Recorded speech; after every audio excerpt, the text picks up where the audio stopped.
Hi friends, welcome back to my YouTube channel math versus math. আজ আমরা এই চ্যাপ্টারের পরবর্তী নতুন কিছু অঙ্ক নিয়ে কথা বলবো। তো চলো আজ নতুন কিছু শেখা যাক। দীর্ঘ উত্তরধর্মী এক দিকের অঙ্ক কি বলছে? 7,9 ও -1,-7 বিন্দু দুটির সংযোজক রেখাংশ যে বিন্দুতে 3:5 অনুপাতে অন্তর্বিভক্ত হয় সেই বিন্দুগামী এবং ওই রেখাংশের উপর লম্বভাবে অবস্থিত সরলরেখার সমীকরণ নির্ণয় করো। মূল বিন্দু থেকে নির্ণয় সরলরেখার দূরত্ব কত? তো চলো ফার্স্ট অফ অল আমরা এই অঙ্কটাকে ছবির মাধ্যমে বুঝবো, তারপরে আমরা সলিউশনে যাব। এখন ওরা আমাকে যে বিন্দু দুটো দিয়েছে সেই বিন্দুটাকে আমি নামকরণ করে দিয়েছি কি, 7,9 বিন্দুটাকে আমি এ ধরছি আর -1,-7 বিন্দুটাকে আমি বি ধরছি। এবার এই বিন্দুটাকে যদি আমরা প্লট করি তাহলে কি পাবো? তাহলে 7,9 বিন্দুটা কেমন হতে পারে? এরকম জায়গায় যাবে, ধরো 7,9 এ বিন্দু আর বি বিন্দু -1,-7, দ্যাট ইজ এটা -1 মনে করো, নিচে নামবে এরকম জায়গায় মনে করো বি বিন্দু, যার স্থানাঙ্ক -1,-7। ঠিক আছে, তারপর যোগ করে দেওয়া এভাবে।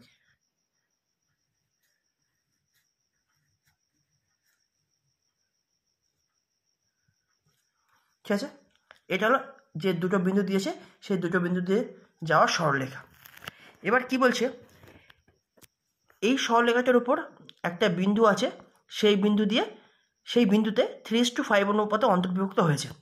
এখন এখানে একটা কোশ্চেন আসে, মনে করো এই আর বিন্দুতে এই এবি সরলরেখা 3:5 অনুপাতে অন্তর্বিভক্ত হয়েছে। এবার 3:5 3 এখানে যাবে না এখানে আসবে, দ্যাট ইজ 3:5 এখানে 3 এখানে 5, না এখানে 3 এখানে 5 যাবে, সেটা কি করে বুঝবো? এবার আমি কিছু কথা বলবো এখানে, জাস্ট একবার তোমরা দেখলেই বুঝতে পারবে। দেখো, তিনটে প্রসেসের কথা আমি বলবো কিভাবে অনুপাতের m:n অনুপাতের m পোর্শনটা কোন জায়গায় থাকবে একটা সরলরেখার, সেটা বোঝার। ঠিক আছে, দেখো মনে করো তোমাকে কোশ্চেনে বলে দিয়েছে এই দুটো বিন্দু দিয়ে সরলরেখা কি হবে, এ আর বি বিন্দু তোমাকে বলে দিয়েছে। তাহলে কোশ্চেনে তোমার যে বিন্দুটার স্থানাঙ্ক প্রথমে বলবে সেই পোর্শনে m:n এর mটা থাকবে, দ্যাট ইজ এখানে তোমার এ আর বি বিন্দুগামী সরলরেখা আর এ বিন্দুর স্থানাঙ্ক তোমাকে প্রথমে বলেছে, দ্যাট ইজ 7,9 যেখানে থাকবে সেই পাঁচটায় 3:5 3, দ্যাট ইজ 3টা এখানে থাকবে আর 5টা এখানে থাকবে। এটা একটা প্রসেস। ছয়টা যদি আমি বলি এখানে বলে দিলাম। মনে করো কোশ্চেনে তোমার এ বিন্দুর স্থানাঙ্ক বলে দিয়েছে আর বি বিন্দুর স্থানাঙ্ক বলেছে।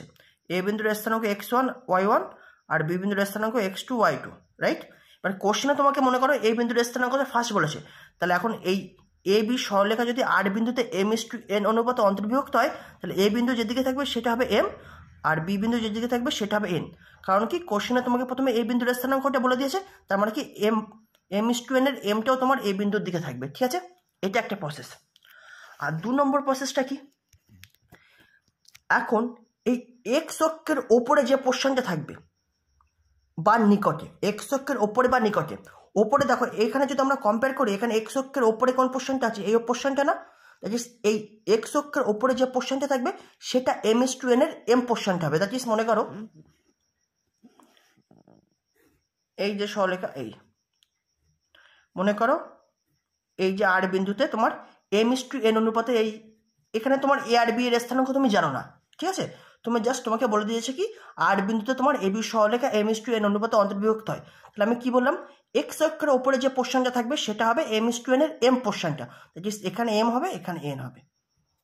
ঠিক আছে, আর একটা জাস্ট পয়েন্ট, আমি কি বললাম এক্স অক্ষের ওপরে বা এক্স অক্ষের নিকটে, তাহলে এখানে এক্স অক্ষের ওপরে তোমরা বুঝতে পারছো এই পোর্শনটা আছে, আর এক্স অক্ষের নিকটে সেক্ষেত্রে পিকচারটা কেমন হবে? মনে করো এরকম ধরনের সরলরেখা দিল তোমাকে এক্স, আর এই বিন্দুতে তোমার এই আর বিন্দুতে m:n অনুপাতে অন্তর্ভুক্ত হয়েছে, তাহলে এক্ষেত্রে তোমার m হবে তোমার এক্স অক্ষের নিকটে কোন পোর্শনটা আছে এইটা, সেটা m হবে আর এইটা হবে n।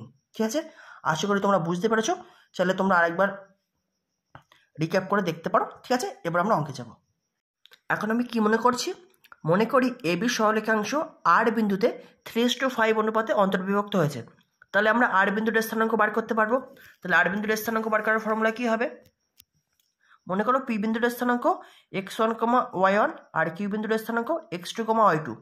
এখন এই পি কিউ রেখাংশকে যদি আর বিন্দু m:n অনুপাতে অন্তর্বিভক্ত করতো, ছবিটা তোমরা দেখতে পাচ্ছ এইটা, তাহলে আর বিন্দুর স্থানাঙ্ক ওটা আমরা এই ফর্মুলা অনুযায়ী ইউজ করতাম, ঠিক আছে। তাহলে সেই ফর্মুলা যদি আমরা এখানে ইউজ করি, জাস্ট তুমি মনে করো x1 y1 জায়গায় আছে 7,9 আর x2 y2 জায়গায় আছে -1, -7 আর m:n এর পরিবর্তে আছে তোমার 3:5, রাইট। তাহলে এই ফর্মুলা যদি ইউজ করি তাহলে কত পাবো আর বিন্দুর স্থানাঙ্ক? mx2 that is 3 into -1 plus nx1 that is 5 into 7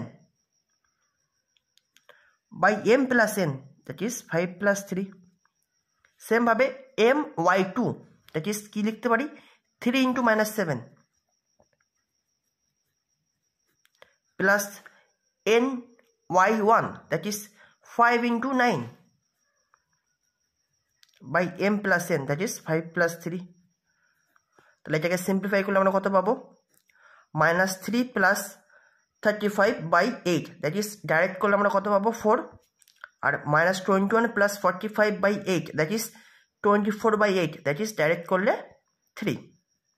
that is আমরা আর বিন্দুর স্থানাঙ্ক পেয়ে গেলাম কত 4,3। তাহলে এখানে লিখে দাও আর বিন্দুর স্থানাঙ্ক 4,3। এবার আমরা অঙ্কে চলে আসি। অঙ্কে কি বলছে, তাহলে এখন আমাকে কোন সরলরেখার সমীকরণ বার করতে হবে? যে সরলরেখা আর বিন্দুগামী এবং এবি সরলরেখার উপর লম্ব, রাইট। তো ফার্স্ট অফ অল আমরা কি করব, এবি সরলরেখার প্রবণতাটাকে বার করে নেব। তো চলো, তাহলে এখন এবি সরলরেখার প্রবণতা বা নতি আমরা কিভাবে বার করতে পারি? প্রবণতা বা নতি ইজ ইকুয়াল টু, ফর্মুলা কি হয় মনে করো x1, y1 আর x2, y2 বিন্দু দুটির সংযোজক রেখাংশের নতি বা প্রবণতা কি করে হয় y1 - y2 by x1 - x2। এখানে তাহলে x1 y1 এর জায়গায় আছে 7,9 আর x2 y2 এর জায়গায় আছে -1, -7। তাহলে আমরা কি লিখতে পারি y1 - y2 that is 9 - -7 by x1 - x2 7 - -1, right. তাহলে 16 by 8 তাহলে 2। তাহলে আমরা এবি সরলরেখার নতি বা প্রবণতা কত পেয়ে গেলাম 2। তাহলে এবি সরলরেখার উপর লম্ব এমন সরলরেখার নতি বা প্রবণতা কত হবে -1/2। কারণ কি দুটি পরস্পর লম্ব সরলরেখার নতি দুটোর গুণফল কত হয় -1। তো চলো সেটা আমরা লিখে নেবো এবার আমরা। যেহেতু দুটি পরস্পর লম্ব সরলরেখার নতি দুটির গুণফল -1, অতএব এবি সরলরেখার উপর লম্ব সরলরেখার নতি বা প্রবণতা কত হবে -1/2। কারণ কি এবি সরলরেখার নতি বা প্রবণতা 2, তাহলে এবি সরলরেখার উপর লম্ব সরলরেখার প্রবণতা কত হবে -1/2। কারণ কি 2 এর সাথে -1/2 গুণ করলেই তো তবে -1 হয়। ঠিক আছে, এটা তোমাদের ক্লিয়ার হয়ে গেছে, আশা করি বুঝতে পেরেছো। এবার আমরা ছবিতে আসি। আমাকে এমন সরলরেখার সমীকরণ বার করতে হতো যেটা আর বিন্দুগামী এবং সাথে সাথে এবি সরলরেখার উপর লম্ব। দ্যাট ইজ এই সরলরেখাটা আমাকে বার করতে হবে যে আর বিন্দুগামী প্লাস এবি সরলরেখার উপর লম্ব। তাহলে আমরা পেয়ে গেলাম নতি প্রবণতা আকারে বার করতে পারবো সরলরেখাটার সমীকরণ। এই সরলরেখাটা তোমার 4,3 বিন্দুগামী এবং -1/2 প্রবণতা বিশিষ্ট এমন সরলরেখার সমীকরণ আমরা বার করতে পারবো। তো চলো বার করে নিই। অতএব এবি সরলরেখার উপর লম্ব অর্থাৎ -1/2 প্রবণতা বিশিষ্ট এবং 4,3 বিন্দুগামী সরলরেখার সমীকরণ। ফর্মুলা কি আমরা বিন্দু প্রবণতা আকারে বার করব। বিন্দু প্রবণতা আকারে সরলরেখার সমীকরণ কি হয় y - y1 = m × x - x1, যেখানে m হচ্ছে সরলরেখার প্রবণতা আর x1 y1 হলো সরলরেখার উপর কোনো বিন্দু। তাহলে এখানে x1 y1 এর জায়গায় আছে 4,3 আর m এর জায়গায় আছে -1/2। তাহলে ফর্মুলা ইউজ করলে আমরা কি লিখতে পারি y - 3 = -1/2 × x - 4। ওটাকে আমরা সিম্পলিফাই করছি, তাহলে কোনো গুণ করে দাও 2টাকে, তাহলে 2y - 6 = -1 এর সাথে গুণ করলে -x + 4, রাইট। তাহলে ওভারঅল তুমি কত পাচ্ছ এক্সটাকে এই পাশে নিয়ে আসলে +x + 2y আর -6 আর এই পাশে -4 চলে আসবে, 4টা পাশে আসলে মাইনাস হয়ে যাবে, তাহলে -4, তাহলে ওভারঅল -10 = 0। এটাই হচ্ছে তোমার নিম্ন সরলরেখার সমীকরণ যে 4,3 বিন্দুগামী এবং এবি সরলরেখার উপর লম্ব, রাইট। এবার আমাদের বার করতে হবে কি এই সরলরেখাটার মূল বিন্দু থেকে লম্ব দূরত্ব কত। তো চলো এখন আমাকে মূল বিন্দু থেকে এই সরলরেখার লম্ব দূরত্ব বার করতে হবে। এটা আমরা দুটো প্রসেসে বার করে দেখাবো, তোমাদের যেটা ইচ্ছা সেটা করবে। আমরা কি জানি বহিস্থ কোনো বিন্দু যার স্থানাঙ্ক মনে করো x1, y1 বিন্দু থেকে ax + by + c = 0 সরলরেখার লম্ব দূরত্ব আমরা কি করে বার করি মডের মধ্যে ax1 + by1 + c by √a² + b²। Just এই ইকুয়েশনে x এর জায়গায় x1 আর y এর জায়গায় y1 বসিয়ে দিতে হয়। তাহলে আমরা সেম তাই করব। এখানে বিন্দুর স্থানাঙ্কটা কি আছে, x1 y1 এর পরিবর্তে 0,0, আর এই সরলরেখাটা আছে তোমার এইটা। তাহলে তাই করো। তাহলে কি হবে, সমান সমান 0 + 2 × 0 - 10 বাই √a² + b²। a² মানে কি, x এর সহগ কত আছে এখানে 1, তাহলে 1² + 2a², y এর সহগ 2 আছে। তাহলে ওভারঅল তুমি কত পাচ্ছ, মজের মধ্যে -10 বাই √5। তাহলে মড কি, নেগেটিভ জিনিস খেয়ে নেয়, তাহলে শুধু দেবে 10, তাহলে 10 বাই √5। তাহলে এটাকে একটু সিম্পলিফাই করো। তাহলে কি লিখতে পারো, 10√5 বাই √5 × √5, উপর নিচে √5 দিয়ে গুণ করলাম, তাহলে এটা হয়ে যাচ্ছে 10√5 বাই √5 × √5, তাহলে 5 হয়ে যাচ্ছে। তাহলে কাটাকুটি করলে 2√5 একক, রাইট। এটা হচ্ছে নির্ণেয় লম্ব দূরত্ব। এটা একটা প্রসেস হলো। আর একটা প্রসেসও আমি করে দেখাচ্ছি, যেটাকে বলে কোনো সরলরেখার অবিলম্ব আকারে প্রকাশ করলে সেটাও একটা মূলবিন্দু থেকে লম্ব দূরত্বটাকে পাওয়া যায়, সেই অবিলম্ব আকারে প্রকাশ করেও তোমাদের আমি দেখাচ্ছি। আমরা কি জানি, যদি কোনো সরলরেখা x + by + c = 0 আকারে থাকে, তাহলে সেই সরলরেখার অবিলম্ব আকারটা কী হয়, যখন c এর ভ্যালু পজিটিভ, দ্যাট ইজ ধনাত্মক, তখন আমরা সরলরেখার অবিলম্ব আকারটাকে এভাবে লিখি, যেখানে এই পোর্শনটাকে ডিনোট করে মূল বিন্দু থেকে ওই সরলরেখার লম্ব দূরত্ব, এই c/√a² + b²।